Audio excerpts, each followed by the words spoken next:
What insider secrets does the company you work for not want its customers to find out? Story 1.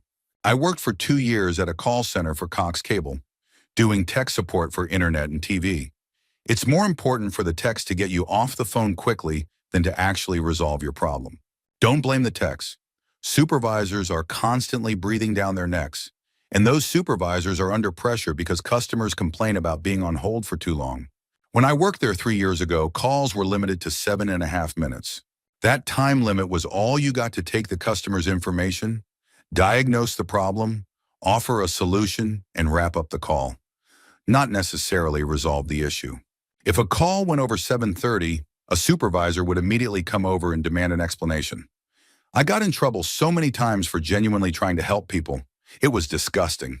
One time I spent a good 30 minutes on the phone with an elderly gentleman in San Diego who was setting up his internet. He was slow and not very familiar with computers, but he was kind and patient. I did everything I could to help him and eventually got everything working. He was thrilled and even asked to speak to my supervisor to let them know how happy he was with my assistance. I was written up for that. Apparently, I had wasted time helping one person when I could have been fake helping many others. I've heard plenty of similar stories from people working at other cable companies or call centers they contract with. The truth is, for an inbound call center, the people in charge only care about clearing the call queue as quickly as possible, not about actually helping customers. No matter what scripted nonsense the techs are required to say, their hands are tied. Also, cable companies are losing TV customers at an alarming rate and will do anything to keep you from cutting your television service. If you threaten to leave and mention a competitor like Dish Network, they'll shower you with discounts. Don't just say, "I don't watch much TV." Be direct about competitors. Keep pushing until they flat out refuse to offer more. Then when those discounts end, cancel your service. Edit. Let me clarify. Good phone workers can balance their call times by ending easy calls quickly, which gives them more time for the complicated ones. The problem is, even if you have a solid average call time, supervisors will harass you if any single call runs too long. They'll pressure you to roll a truck to the customer's location, regardless of whether that's the best solution. The customer gets charged for the truck, which may not even solve their problem. This creates unnecessary stress for employees, especially newer ones, and undermines the entire purpose of a helpline. Story 2. I used to work for IBM. Within the company, it was common knowledge that all projects were significantly understaffed. This meant the employees assigned to those projects had to work incredibly hard, often putting in 80 hours a week instead of the standard 40. Since we were salaried employees, we didn't earn anything extra for all that overtime. IBM, on the other hand, profited greatly because most of our projects were billed as time and materials, essentially hourly. When some employees started complaining about the excessive overtime, IBM offered them the option to become hourly employees. This would mean they could get paid for every hour worked, but would lose access to benefits like healthcare and a 401k. For many, this change would more than double their salary, so a significant number of employees, about 95% of those given the option, chose to switch to hourly. Every single one of them was fired within a month. This decision caused even more chaos. Projects that were already understaffed became severely undermanned. Some were canceled, while others faced massive delays. IBM had essentially used those employees as an example of what happens if you complain too much. Story 3. The last job I had was at a family-owned steel supplier in the northeastern U.S. They carried I-beams, angles, flats, tubes, pipes, plates, and more. Their main service was prefabrication work, cutting materials to specific lengths. In some cases, particularly for government contracts, customers would require domestic material only. If the company didn't have domestic material in stock, they would have us grind off the heat numbers, codes that trace the material back to the manufacturing plant and its composition, from foreign material, and sell it as domestic, complete with falsified mill certifications.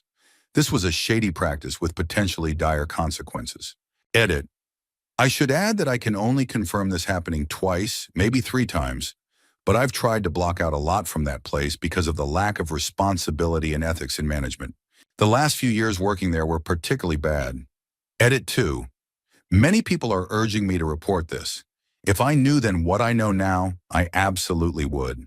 However, this happened 10 years ago, and I wouldn't even be able to recall the names of the customers or provide specific dates. I do remember a few details, like some pieces of square tubing, 4, 5, or 6 inches, and some cut I-beams, but most of the details are foggy. Story 4. You don't have to get a GED. It's just one type of high school equivalency test, but because the term GED has become synonymous with high school equivalency, people don't realize there are other options. Pearson, the company behind the GED, benefits from this misunderstanding because they can charge $120 per test, with most of that money going directly to them. What Pearson doesn't want you to know is that, depending on where you live, you might be able to take alternative tests like the HiSET or TASC, often for half the price or less. Until a few years ago, before Pearson got involved, the GED only cost $10 to $20 in most places. Edit. Not all colleges accept all forms of high school equivalency, and in some cases, the HiSET or TASC can be almost as expensive as the GED. It's a complicated system, and you'll need to do your research. Depending on where you live, you might be stuck with limited or expensive options. Additional context. For decades, the GED was dirt cheap because the people who needed it were often struggling financially. But when education giant Pearson took over, prices skyrocketed. One of the easiest ways to get rich in America, apparently, is by exploiting poor people. Story 5. At one point, I was really focused on switching jobs and thought teaching might be the right fit. Both of my parents were teachers, and I had a lot of connections at the school board. I also had some experience teaching at my previous job, so I figured I'd be a good candidate. Despite all this, I could barely get interviews. Every time I followed up, I heard the same response: the position's been filled. After a few months of trying, I gave up and decided to focus on the job I already had. Then out of nowhere, months later, I got a call from a woman at the school board. She wanted me to drop everything, become a teacher, and start that Monday. I think she called on a Thursday or Friday. Apparently, there was a teacher shortage, and the school board had just received federal funding. When I told her I'd have to think about it, it was sudden, and I'd need to give notice. She started to insult me, saying things like, "Well, I guess you're not really serious about being a teacher." The irony was laughable. I had been serious about it when I was going from school to school, begging for interviews and being ignored. But now this person wanted me to take the job without proper training or preparation and start in 2 days. I turned it down. I didn't need that kind of stress. Story 6. I used to work at a car dealership, and here's some advice. Don't buy a car the first time you step onto the lot. Negotiate the price of the new car before mentioning that you have a trade-in. Most people try to negotiate both at the same time, but here's what happens. When the sales manager approves giving you more money for your trade-in, they reduce the discount on the new car. This makes it look like you're getting a great deal on your trade-in, but you're really just paying more for the new car. Always ask for the on-the-road price. This is the total cost you'll pay, including all fees and taxes.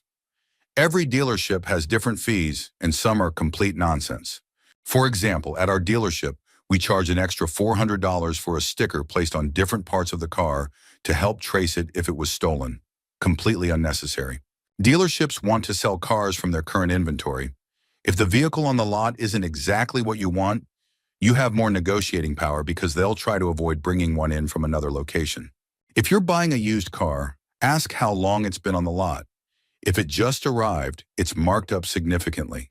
At my dealership, prices would drop by $1,000 every couple of weeks until the car sold. Used cars also provide the most profit for the dealership, so be cautious when negotiating.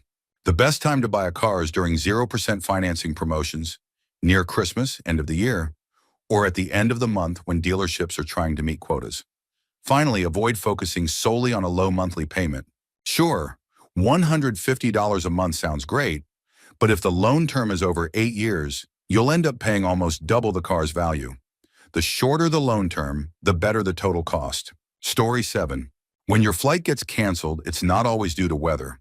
It's just as likely to be maintenance, staffing, or scheduling issues. However, airlines will code it as a weather cancellation to avoid paying for your hotel or meal vouchers. Edit. This seems to resonate with a lot of people, so let me clarify. First, please be kind to the gate agents. They're not the ones making the decisions, and they're often working for minimal pay while enduring hours of verbal abuse. Yelling at them is more likely to get you escorted out of the airport than to help your situation. I'm not a gate agent, and every airline has its own cancellation policies, so I can't provide specific advice on calling them out. My suggestion is to document everything. Weather reports, the timeline of delays, and any gate changes. Social media can also sometimes work wonders. No one who works in the airline industry likes the current state of things. While cheaper tickets are a positive, everything else like overcrowded flights, minimal legroom, and reduced amenities has made air travel worse. Remember, airline travel isn't guaranteed. Even when weather is genuinely the issue, it's often for your safety. Flying through a thunderstorm would result in turbulence far worse than most people have ever experienced.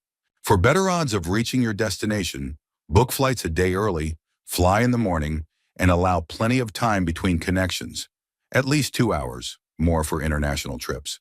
If it looks like your flight will be canceled, prioritize securing a hotel room or rental car before they sell out. Story 8. It's currently illegal in the U.S. to autodial a cell phone number from any equipment capable of autodialing, even in manual dial mode, without express written consent. If you receive such a call, get the company's name and address and have a lawyer send them a notice. You can often settle for a few $1,000s per incident. If you want to take this further, some people buy 50 phone lines from a high-turnover carrier, like Boost Mobile, and wait for autodialers to call them. Then they sue every company that calls without permission. Edit, to clarify. There's a law separate from Do Not Call DNC laws that prohibits anyone from autodialing a cell phone using equipment capable of autodialing. This applies to businesses, even if there's a prior relationship. Unlike DNC laws, this rule has no exceptions. Some unethical call centers are difficult to track down, but agencies or collection companies are usually more transparent. If you record calls, ensure the company is aware you're recording, as not all states allow single-party consent. If a company calls you illegally, remind them, "You've just autodialed a cell phone without my written consent. May I have your company name and address?" Most will hang up and never call again. For persistent offenders, document everything and consult a lawyer to protect your rights and potentially receive compensation. Story 9. I work in market research and handle quality assurance. My job is to review the data our interviewers collect from respondents. I also edit the data to ensure it makes sense because some people give wild or nonsensical answers. Part of my role includes recoding responses and even replacing open-ended answers with what I feel is appropriate. When surveys end prematurely because the respondent hangs up, I complete them myself. I don't call the respondent back. I just fill in the answers however I want. We conduct surveys on a variety of topics, including political issues like upcoming elections, customer satisfaction, and research for colleges and universities. We even have an ongoing study that gathers data from people affected by the BP oil spill. Recently, we picked up a project for the IRS as well. This job has made me realize how important it is to scrutinize where data comes from and to question the honesty of the company responsible for collecting and validating it. Story 10. I work as a janitor, housekeeper at a veterinary clinic. Most of the time, things run smoothly, but on some days when 3 people call in sick and we're already understaffed, the animals suffer the consequences. One time a puppy died because no one was watching it in the incubator. Another puppy was crushed when its mother, left unsupervised in the same cage, accidentally rolled over onto it. Mistakes happen during procedures too. Once, someone miscalculated the amount of anesthetics for a pet undergoing oral surgery. The animal woke up during the procedure, bleeding from a clipped main artery, and nearly died while screaming in pain. The people working in the back are mostly interns who are still learning. Unfortunately, some of them end up being responsible for avoidable mistakes that cost pets their lives. Here's what I recommend. Always ask questions when you bring your pet in for a procedure. Document everything and keep copies of any reports or records about your pet. Take photos or videos of your pet's condition before and after the procedure. Get a lawyer in case the hospital messes up. It might save you a lot of stress if something goes wrong.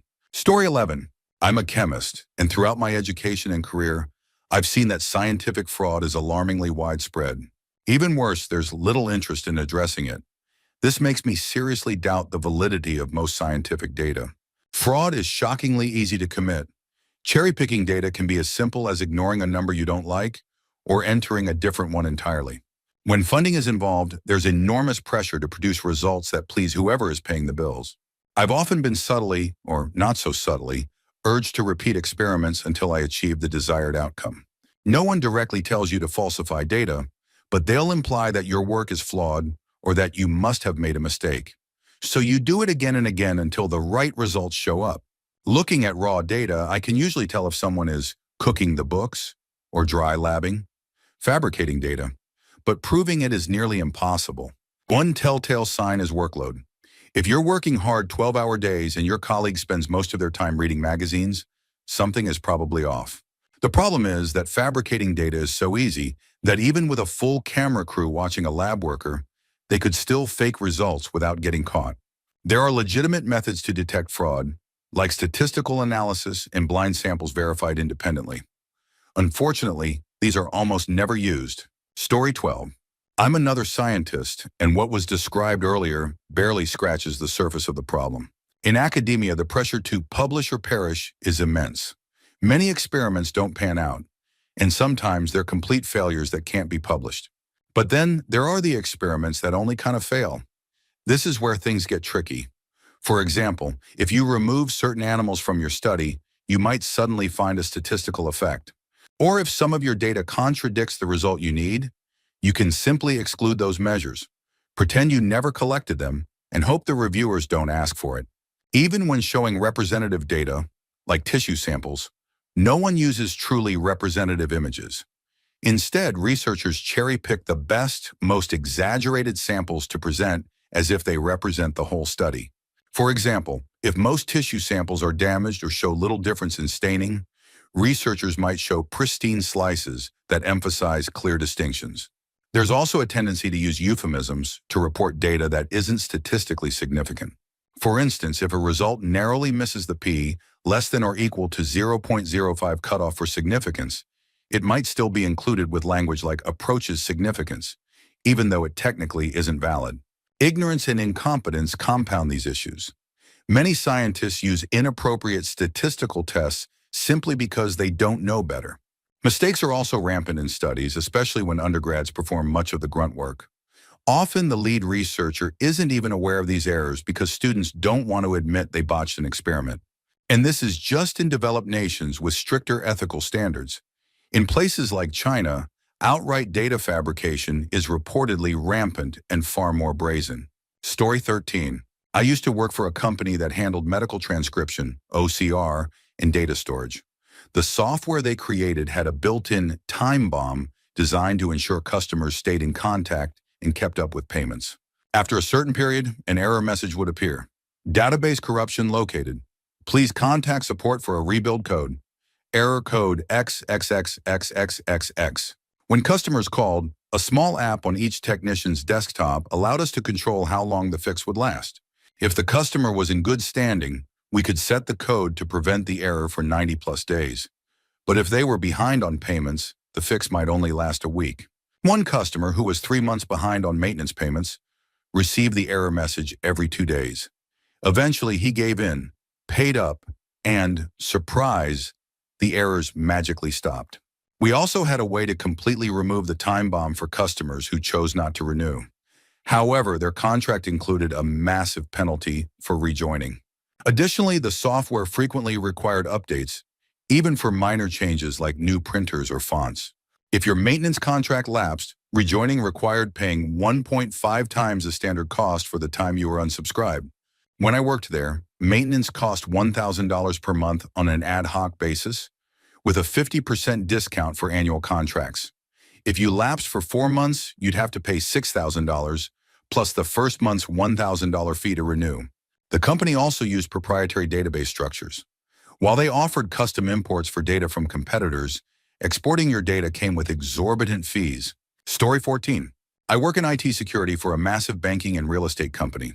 If shareholders, clients, or customers knew how often personal identifiable information, PII, was mishandled or outright stolen, they'd riot. The main problem? Executives. These people are shockingly careless and often think the rules don't apply to them. For example, while the rest of the company follows strict password policies, I've seen directors brag about having passwords that never expire, like their dog's name. PII is supposed to be stored on encrypted media, yet a director once lost an unencrypted thumb drive containing confidential real estate data worth billions of dollars. The worst incident happened shortly after I joined the company. A high-level executive left his laptop logged in and unattended at a trendy coffee shop while he went to the bathroom. The laptop, which had access to internal market data that could severely impact the American economy, was stolen. The executive wasn't even reprimanded. If the company suspects a breach might become public knowledge, they'll make an announcement. But this only happens in 1 out of every 15 to 20 incidents. Corporate espionage is real, and I've been involved in several cases. It wouldn't be so rampant if executives weren't such reckless, entitled individuals who seem more interested in their egos than in protecting the company or its clients. Honestly, I'm considering changing careers. Story 15. This isn't about a company, but law schools in the United States. In the past, going to a Tier 1 law school and doing reasonably well almost guaranteed a lucrative career. Many graduates earned $200,000 right out of school. As a result, law schools became cash cows for universities. They started opening at an alarming rate, charging outrageous tuition fees. Most of the revenue went straight back to the university's main campuses. It didn't matter because students were getting high-paying jobs after graduation. Then the legal market collapsed alongside the housing market. Law firms rescinded offers, fired employees en masse, or shut down completely. Even as the economy recovered, the legal market didn't bounce back to its former glory. Law firms realized they didn't need massive teams of in-house attorneys. Instead, they started relying on contract agencies. It was cheaper, eliminated overhead and benefits costs, and gave them flexibility to hire attorneys only when big cases came up. Before this shift, contract attorneys earned well, often making upwards of $100 an hour. These short-term gigs allowed them to pay off bills, save money, and take breaks between jobs. But now with so many law school graduates flooding the market, pay for these jobs has plummeted. Some attorneys burdened with $200,000 or more in student loan debt are taking jobs that pay as little as $18 an hour. Adding insult to injury, contract agencies frequently lie to contractors, claiming projects will last months only to end them after a couple of weeks. There's no stability. If you don't work, you don't get paid. While the market may be adjusting, law schools remain profit machines. Applications dip briefly, but are now higher than ever. Schools continue to lure students with promises of high salaries and comfortable jobs, despite the bleak realities of the legal market. Universities and for-profit colleges happily pocket tuition money and send graduates into the world with no job prospects and mountains of debt. Story 16. Throwaway account because I'm about to rant. Apple has been cutting costs by severely limiting the number of chat and phone support advisors available at any given time.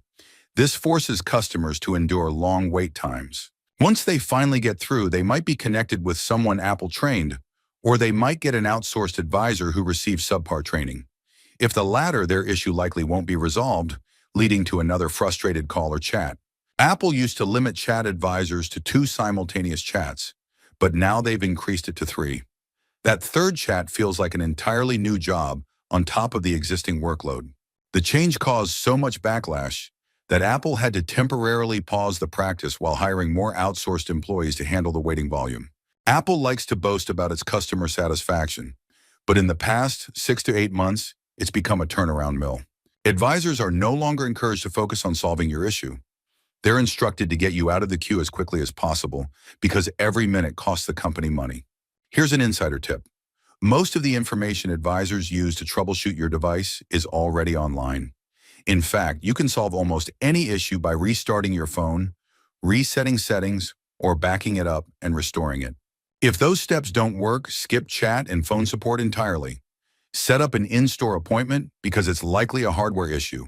To summarize, Apple forces customers to wait forever for subpar service, only to receive the same generic troubleshooting steps they could have found online. Story 17. I worked for an organization that operated group homes for youth.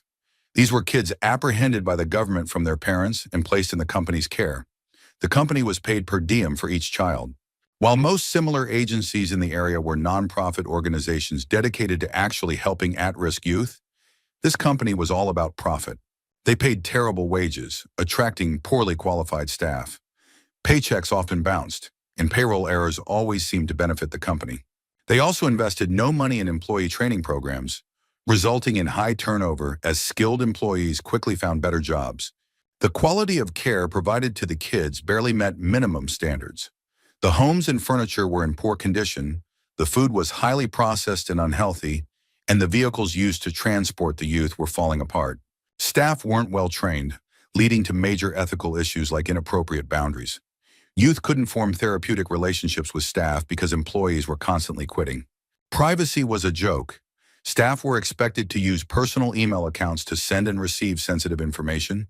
Documents weren't shredded, and passwords for the case management system were weak. The company would also take in highly suicidal, self-harming, or aggressive youth simply because the government paid more for these cases, even when it was clear they needed more secure housing.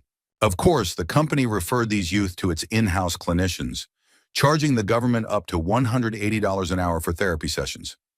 Many kids were on as many as a dozen medications. Meanwhile, the owner was driving $100,000 cars and living in a $2 million home. Story 18. I used to work for Google, starting as a wide-eyed idealist and leaving by choice as a disillusioned pragmatist. Google's primary objective is simple: to increase its stock value. Everything revolves around this. If an idea doesn't make the stock more valuable, it gets shelved, forgotten, or canceled, even if it's groundbreaking or could genuinely improve the world. The company is filled with brilliant people who come up with incredible ideas, ranging from simple product improvements to ambitious moonshots. Unfortunately, most of these ideas never materialize because they don't serve the company's stock price. Here's how Google operates. Every year, Google holds an event called Google I/O, where it announces new features, products, and innovations. Behind the scenes, the cycle is predictable. For most of the year, progress is slow, with employees coasting, collecting six-figure salaries, and doing the bare minimum. About 2 months before Google I/O, panic sets in. Teams scramble to create impressive demos for the event. These demos are often held together by duct tape and prayers, barely functional but good enough for a scripted 5-minute presentation. After the event, there's a period of stress as leadership evaluates the press response and how it impacts the stock price. Then comes the reorganization, where teams are dissolved, resources are shuffled, and employees are fired or reassigned. Afterward, it's back to coasting until the next I/O crunch. Many of the amazing projects announced at Google I/O never move forward or progress at a snail's pace. The company can afford to waste millions on poorly managed projects because a tiny percentage of them generate massive returns. Google, like other tech companies, also hires top talent at high salaries simply to keep them away from competitors.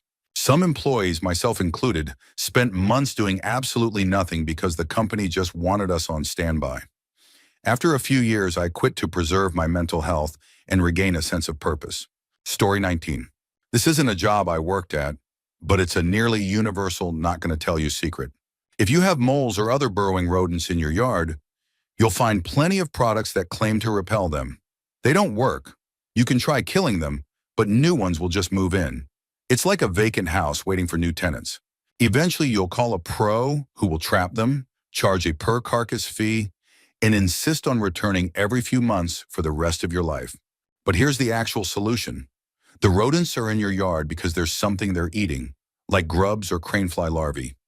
Treat your yard with insect killer to eliminate their food source, and they'll leave. Exterminators won't tell you this because it cuts into their recurring revenue. If you fix the problem, they lose their steady paycheck. Story 20. Police officer here. If you get a ticket, plead not guilty and request a court date. When your court date gets close, ask for a continuance. This will usually push the date back by months. Keep repeating this process as long as the court allows. Over time, years may pass, and the officer who issued the ticket might quit, get fired, or simply forget the details of the incident. If the officer can't recall the specifics, the ticket will likely get dismissed. I've had cases where tickets came to trial 3 or more years after they were issued. By that point, I couldn't remember anything about them, and the cases were dismissed. Also, getting a ticket doesn't always mean you'll have to pay the full fine. Many city attorneys will let you plead to a lesser charge because they don't want to go to trial. For example, a $200 red light ticket with points that could raise your insurance? You might be able to plead down to a $25 seatbelt violation with no points. This happens every single day. One more tip. When we say you have the right to remain silent, take that advice. Story 21. I worked for a rental car company right out of college. Let me tell you, the insurance they sell is a total scam. The damage waiver is somewhat legit because it legally prevents the company from charging you for damages. But the medical and liability insurance? Completely unnecessary. Your own car insurance already covers that. Since you're legally required to have insurance to drive a car anyway, the coverage they sell is pure profit. That's why employees are judged on how much of that useless insurance they sell. To trick you, they'll only quote the daily cost because if they told you the total for a 2-week rental, you'd never buy it. The worst part is the management's approach to selling insurance. They verbally encourage employees to target specific minorities, assuming they don't understand money, math, or insurance concepts. They never put this policy in writing, so they can't be sued, but they criticize employees who don't push hard enough with certain customers. Rental car companies are essentially racist rip-off artists who reward their employees for exploiting people. I'm glad I quit that job. Story 22. Call center worker here. If the agent sounds like they don't care, it's probably because they're burnt out. You can make their day better by just being nice and cooperative, no matter how annoyed you are.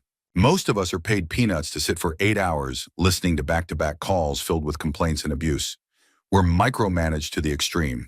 Can't even take a bathroom break without logging it, and you'll get scolded if you're late by 26 seconds. Working in tech support call centers is even worse. Customers usually have no idea what they're doing, yet act entitled and blame us for their mistakes. Half the time, their issue could have been solved by reading the manual or using Google. When you're waiting to speak to someone, it's because we're already dealing with other calls. Complaining about the wait time just slows things down further. And no, we're not sitting around playing games. We're being watched constantly. The truth is, call center management doesn't care about its employees, only about keeping customers happy. Agents burn out fast because they're treated like numbers on a report, juggling a ridiculous workload and dealing with rude, entitled callers all day. For the love of all that's decent, have some respect for call center agents. Most people have no idea how soul-crushing this job is.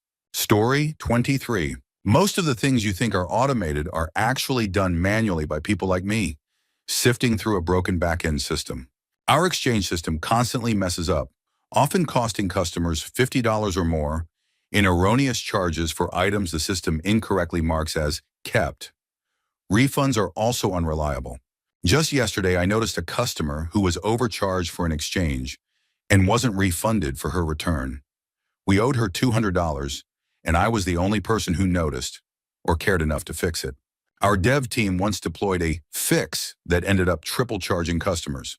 On top of that, our company's leadership is horrible. They despise women above a size 2, have no respect for poor people, and only care about women's body image when it makes them money.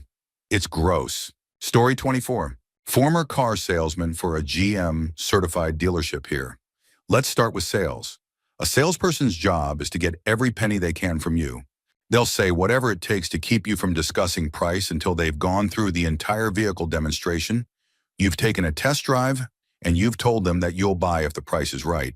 Now about money. Just like in retail, when a dealership has a sale, it's almost always not a real sale. When a salesperson asks what monthly payment you can afford, tell them $75 less than your actual limit. Why? Because they'll immediately push you toward a car that costs at least $50 more per month than you said you could afford.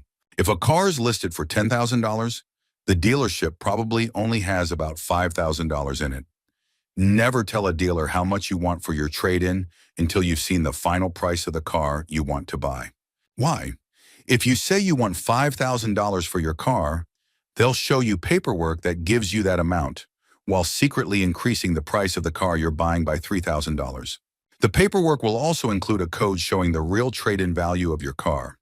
For example, my dealership used the word Black Horse as a code for numbers 0 to 9. So if the code on the sheet was CBBBB, it meant we were actually giving you $3,000 for your trade, even if the paper said $5,000. I did this to so many people. Sorry, I was a prick. Never finance through the dealership. While the saying money talks might apply in some places, not here. Dealerships prefer you to finance through them because it makes them more money. Here's how. The finance manager sends your loan to the bank, which offers a 2% interest rate. The dealership then adds another 2% to your loan, making extra profit off your payments. That extra 2% stays with the dealership for the life of your loan. This is just scratching the surface of how dealerships operate. Good luck car shopping, and don't trust anyone, not even a friend or family member if they work at a dealership. They're chasing that commission check, trust me. Story 25. I worked at multiple dry cleaners after college. If something was pressed and wrinkle-free, it could easily pass as clean. When we ran out of time to actually dry clean or launder items, this was our go-to solution. Now I work at a fulfillment center for a hugely popular online retailer. I've been cross-trained in every outbound department, so I've seen it all. Here's the truth. No one cares about your order. The only priority is getting it out on time.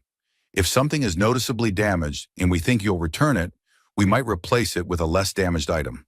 Other than that, speed is the name of the game, not quality. We're rough with items, tossing and dropping them regularly. Also, our hands are filthy as we handle your packages. Most workers wear the cheap gloves the company provides, but they're only clean for the first hour of wear. After that, they're just as dirty as bare hands. So the next time you order something online, just know, it's been through a lot before it reaches your doorstep. Story 26. My mom has worked for the federal government for 34 years, handling what I call TPS reports, like in office space. These reports detail expenditures of tax dollars, down to the smallest items like nails. On paper, it's a great idea. Detailed oversight of every expense. Here's the catch. Those nails? They're budgeted at $5 each. And of course, you can't use those nails without a $100 hammer. Contractors working with the federal government know there's no real oversight on these expenses. Federal law limits contracts to specific companies, and those companies charge whatever they want. My mom, like many others, just does the bare minimum to avoid issues with her 3 managers and keeps the system rolling. It's essentially office space in real life. Want more insider info? The federal government keeps all employee records, yes, all, in underground caves in Illinois. My mom has had colleagues retire and wait up to 2 years to start receiving their pensions. Why? The process involves employees literally walking around these caves, collecting paper documents needed to process retirement benefits. The caves are used because paper deteriorates more slowly underground. And yes, I once saw an article about the caves, but it mysteriously disappeared. They hold files for all federal employees, detailing their entire careers. Meanwhile, the building my mom works in has mold, lead paint, and asbestos. They've known about these issues for decades, but only recently started fixing them. Employees were even told in a meeting to keep quiet about these conditions. One more thing. Whenever someone gets a new position or promotion, they receive a budget to redo their office. For example, judges get up to $45,000 to redecorate their chambers. They can spend it on flat screens, furniture, whatever they want, as long as the money is used up. To summarize, the federal government grossly overpays for supplies, stores sensitive records in caves, and lets employees work in unsafe conditions for decades. Oh, and judges get a free shopping spree with taxpayer money. Also, the cave work environment has led to high suicide rates in the town where these records are kept because working in a cave all day is so depressing. So, yeah, caves. Story 27. Fine dining and bartending secrets. Fine dining. If you want to move up the wait list at a fancy restaurant, tip the hostess. Bartending. It's better to buy a shot of vodka and a can of Red Bull separately than to order a vodka Red Bull. It's more cost-effective. Those test tube shots, tutors, contain little to no actual liquor, and the liquor is usually just schnapps. Don't get mad at the server. Bartenders are often forced to sell them. If you're a habitually bad tipper, don't expect a good drink. We'll barely put any liquor in it, maybe a bit at the bottom, or just pour some in the straw so you think it's stronger than it is. On the flip side, start the night with a great tip, and you'll likely get heavier pours and faster service. Wine drinkers. Tip on the full bill, including the cost of wine. Your server has to tip out based on the total bill, so if you stiff them on the wine, you're taking money out of their pocket. Restaurant secret. It's okay to send back over or undercooked food in a nice restaurant. Your server just wants you to have a great meal. We don't spit in your food or anything ridiculous like that. Pro tip. When dining at a very nice restaurant, buy a drink for the kitchen staff. Tell the chef to decide who gets it. Line cooks, sous chefs, anyone. These people work insane hours, often 80 plus per week, rarely get weekends or holidays off, and make salaries that barely compare to hourly tipped workers. The gesture usually results in off-menu items sent your way and exceptional service. And no, they don't order expensive drinks. It's usually a beer or a simple whiskey. A little kindness goes a long way, and it's a way to show appreciation for some of the hardest workers in the industry. Story 28. I work as a water plant operator for a local utility. The water that comes out of your tap is clean and safe to drink. Much cleaner than the raw water we pull from the river, but it's not pure. Truly purifying water requires boiling it for an extended period, which isn't cost-effective. What we do is treat water to make it safe. Our treated water contains chlorine, which kills harmful bacteria that can cause diseases. While some bacteria do get through, they're harmless. What really gets me is how many people refuse to drink tap water, including my wife, who only drinks the filtered water from our refrigerator. That's honestly a joke. I drink tap water all the time and have no issues. The irony is that the bottled water people think is pure is often less regulated than tap water. Bottling companies don't have the same strict standards we do. They literally take spring water, bottle it, and call it pure. We operate a plant that uses spring water, and even we have to treat it. One time, a deer died near the top of the hill where our spring is located, and we had to shut down the entire plant because the water was contaminated. Bottling companies, they don't care nearly as much. Story 29. I used to work for UPS as a package sorter. While there are rules and procedures in place to keep your packages safe, once a package weighs over 70 pounds, all those procedures go out the window. I've lost count of how many times I've seen heavy packages drop 3 to 4 feet to the ground. If you've ever received a package with missing or broken items, it's probably not the shipper's fault. It's UPS. After working for hours without breaks, people get tired and stop caring. To speed things up, packages are literally flung into bins. If the bin is low and the package is large, it gets dropped and sometimes even kicked into place. If something breaks, we might tell a supervisor, but they usually just shrug and say, "I'll take care of it," and then do nothing. Sometimes packages arrive at my area already opened. We're supposed to reseal them and sort them like normal, and technically, we should check the contents against the invoice. But most people don't bother. They just tape the box and move on. As for the drivers, the rumors are true. Some are fantastic people, but many are lazy and will slap a "you weren't home" slip on your door without even knocking. They make great money and often do the bare minimum. If you're shopping online and ordering something expensive, fragile, or important, I strongly recommend choosing a different shipping company. I've seen people steal everything from Jordans to cell phones to cosmetics.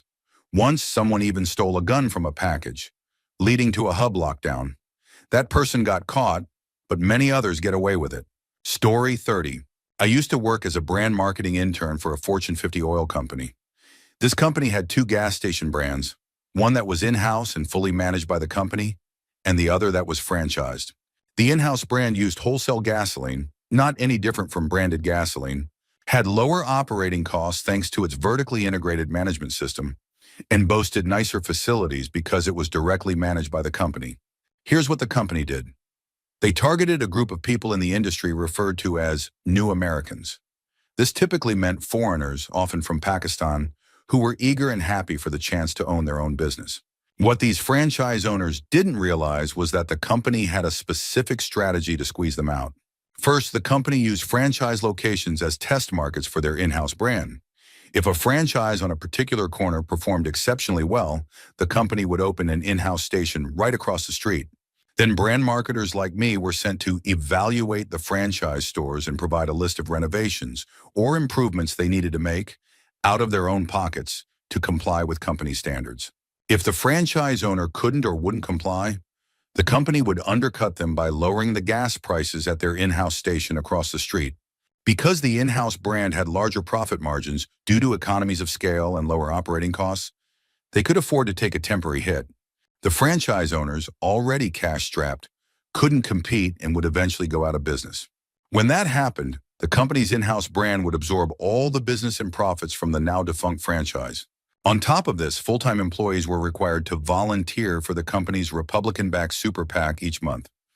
It wasn't optional, though they framed it as if it was. The strangest part? No one at the company seemed to have an issue with any of this. Everyone was drinking the Kool-Aid, and I've never felt like more of an outsider in a job. Story 31. I used to sell cell phones, mostly prepaid ones.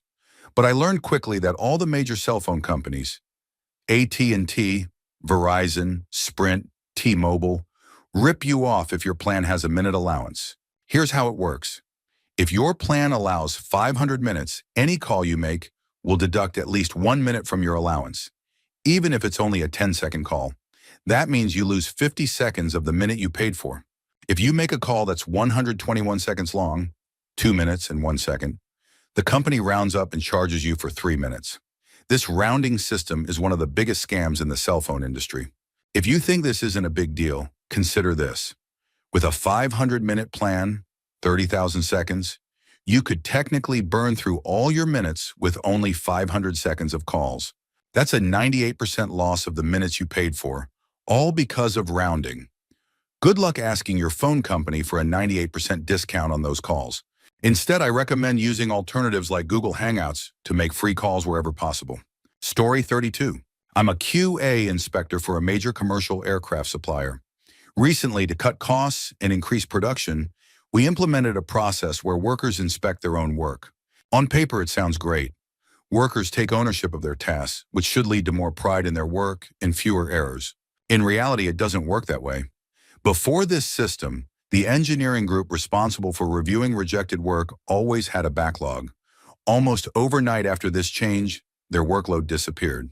Now, either the workers suddenly became perfect and stopped making mistakes, unlikely, or they're making mistakes and simply not reporting them because they can approve their own work. This isn't unique to our company.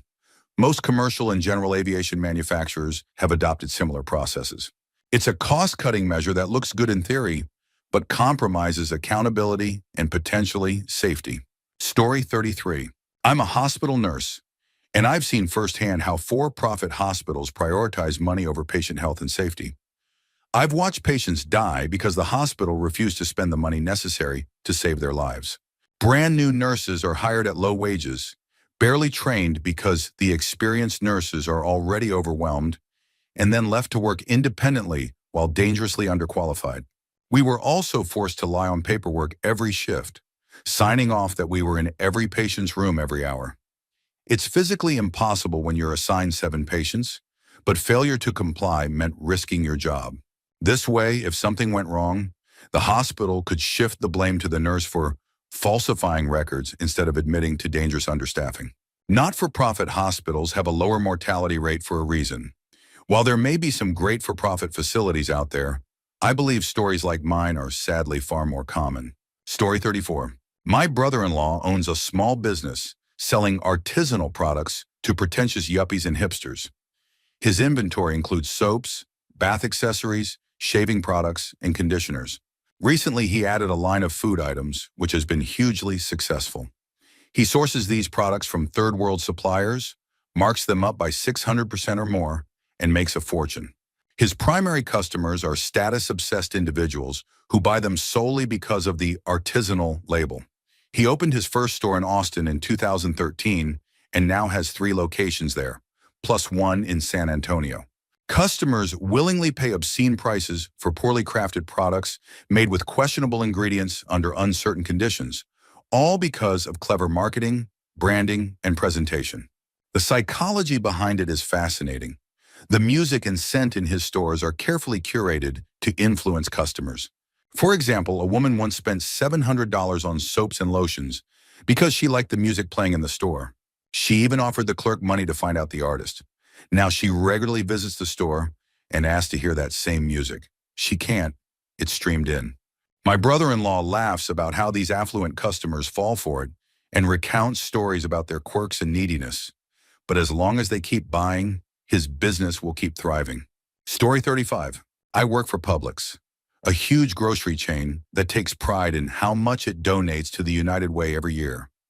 While this sounds great on the surface, there's a lot of pressure placed on employees to donate, and it gets worse every year.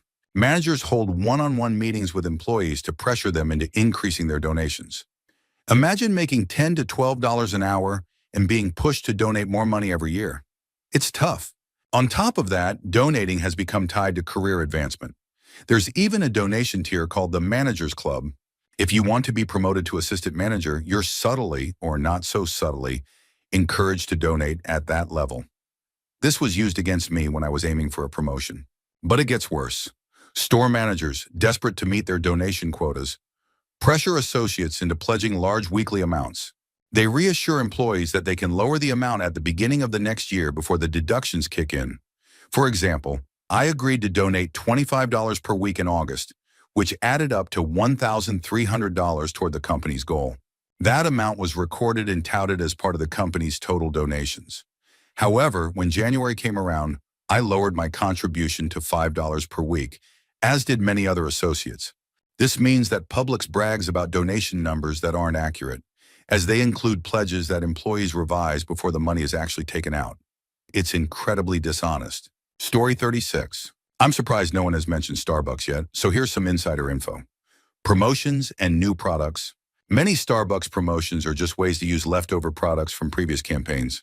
For example, those new trifle desserts served in tiny 10-ounce cups, those cups were leftover from the mini Frappuccino promotion. Corporate decided to repurpose them by throwing pre-existing ingredients into the cups and marketing them as a dessert. The berry sangria drink, that's just a way to use up the red raspberry syrup after corporate removed the artificial red dye. They used it as an ingredient in the sangria syrup and the oranges in the drink, leftovers from the discontinued Valencia orange refresher. Essentially, many new drinks are just creative ways to avoid waste and use up leftover stock. The mystery of green coffee extract.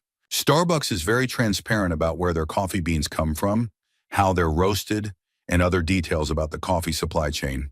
However, the green coffee extract used in their refreshers, the pink drink, dragon drink, etc., is a mystery. Starbucks has never disclosed the process of extracting it, what exactly it is, or where it comes from. Even managers who tried to dig for answers couldn't figure it out. Story 37. Here's some insider info for DirecTV customers. If you've been a customer for 1 to 12 months, you're not eligible for much. The most you'll likely get is a free service call, which is covered under the 1-year guarantee.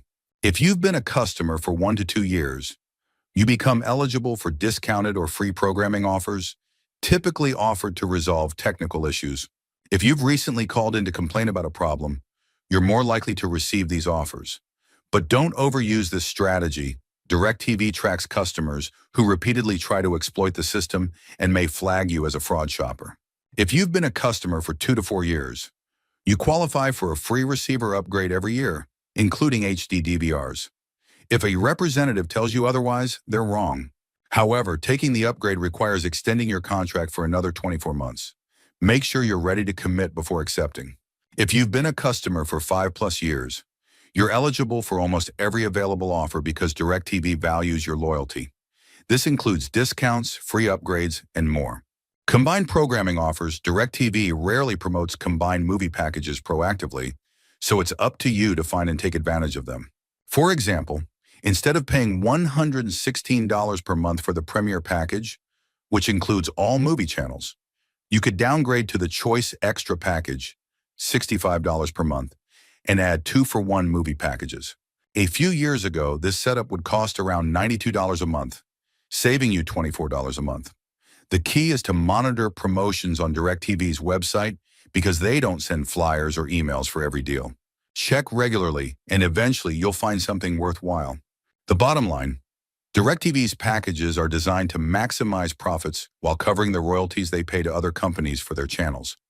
Promotions exist for your benefit, but you have to do the work to find them. Story 38. I've worked at PetSmart for over a year, and while my store might be particularly bad, it's still heartbreaking to see what happens to the animals behind the scenes. The animals you see out on the floor aren't the only ones in the store. There's a section in the back called ISO, where surplus animals and sick ones are kept. Many of these animals have ringworm or other diseases, and they're kept in plastic storage tubs, the kind you'd use to organize your house, with holes cut into the lids for ventilation. Small animals like hamsters, mice, and fish die by the dozens, and no one really cares. It's just part of the day-to-day operations. As for the pricing, if you see a new low price sticker next to a bag of food, it doesn't mean the price has gone down. It usually means the price has gone up, but the sticker tricks customers into thinking they're getting a deal. Damaged or returned items? They often get tossed back on the shelves at the end of the day without much inspection. Overall, it's a big corporate-run mess, and I feel especially bad for the animals caught in the middle of it. Story 39. I used to work for a solar company that had a line of malfunctioning panels. The tech support team first noticed the issue, but management ignored them when they raised concerns. Then a customer reported that their boat caught on fire because of these panels. Even after that, sales and tech support begged management to stop selling them, but the company refused. They didn't want to take the financial hit of scrapping the inventory. Instead, they attempted a makeshift fix using a piece of metal and 3M tape as a heat sink. Unsurprisingly, this didn't work. The panels continued to malfunction, leading to more complaints about burning holes and scorched property. I couldn't stay with a company that had no morals and only cared about the bottom line, so I left shortly after. Sadly, this kind of behavior seems to be the norm for many businesses in the US. So finding a truly ethical workplace feels like an uphill battle. Story 40. I work at an RV factory during the summer, where our plant makes B-class vans. We're currently the market leader. But let me tell you, the quality is highly questionable. I handle parts and walk around the entire plant, so I hear and see a lot. The wiring, plumbing, and other complicated systems in the vans are slapped together as quickly as possible to keep the production line moving.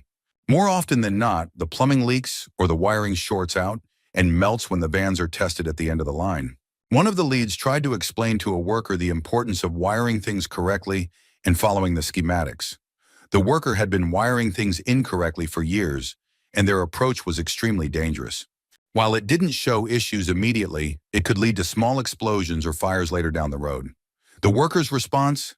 I don't care, the lights still turn on. The factory's focus is entirely on pumping out as many units as possible to meet quarterly goals. Quality doesn't matter. If we don't hit the goal, management doesn't get their bonus checks. Story 41. I used to work as a wildlife control technician, handling nuisance animals like raccoons in attics, squirrels in vents, or skunks wandering into yards. While the job wasn't bad overall, there was a dark side to it.